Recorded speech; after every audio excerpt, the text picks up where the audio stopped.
Mr. Lasseter described Judy as a glass half full kind of bunny, and I would definitely say I am a glass half full kind of bunny.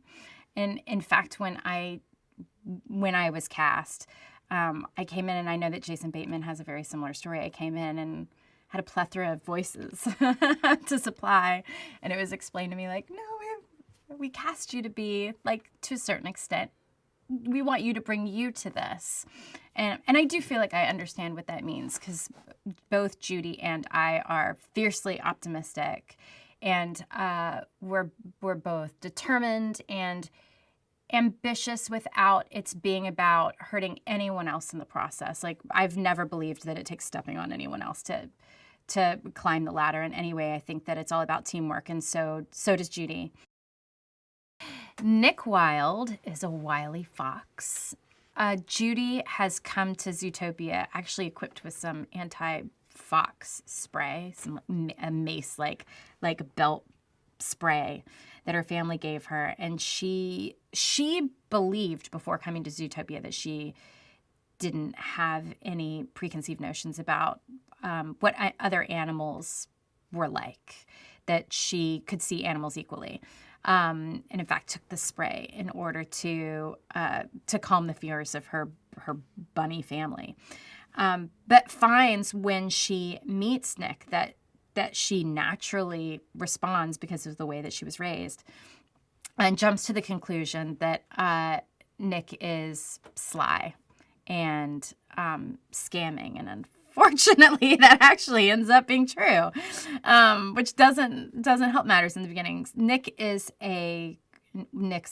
a con artist, and Judy finds that he is a very useful con artist, and she can very honestly and without manipulating him, but using a bit of good old-fashioned blackmail, finds that she can elicit his help in solving a mystery. Jason Bateman is the fine gentleman who plays Nick Wilde, and it is such an honor to work with him, though it's difficult for me because I laugh so hard when we're in the booth together that I mess up his takes, and I feel very badly about that. But he's a natural genius comedian and has such a dry wit that I think really balances out how, if you want to get technical, how sort of over animated I am in general in life. And I think that, we play off of each other in a really good way for these characters, except when I mess up his takes because I'm laughing too hard. Everyone keeps calling it a buddy comedy. I'm like, it's a bunny comedy. It's a bunny buddy comedy. It's really funny. I really do have trouble. I think I probably waste a lot of everybody's time laughing because it's really, really funny. The script is really funny. And Jason's hysterical. And I think that these characters together are just like, they're perfectly written comedic balance, but also they're just like in all of these films, there's real heart, and it makes me really genuinely emotional at times. Byron Howard and Rich Moore are dream directors. We just play and play and play. They're very good at setting the scene for me and really staying on the playground with me. We just try different things every single take. And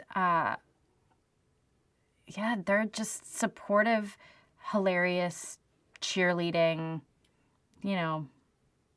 it's not, they're more than directors because they really are, like, in the booth mostly it's them and Jared the writer and me, and we just all play together.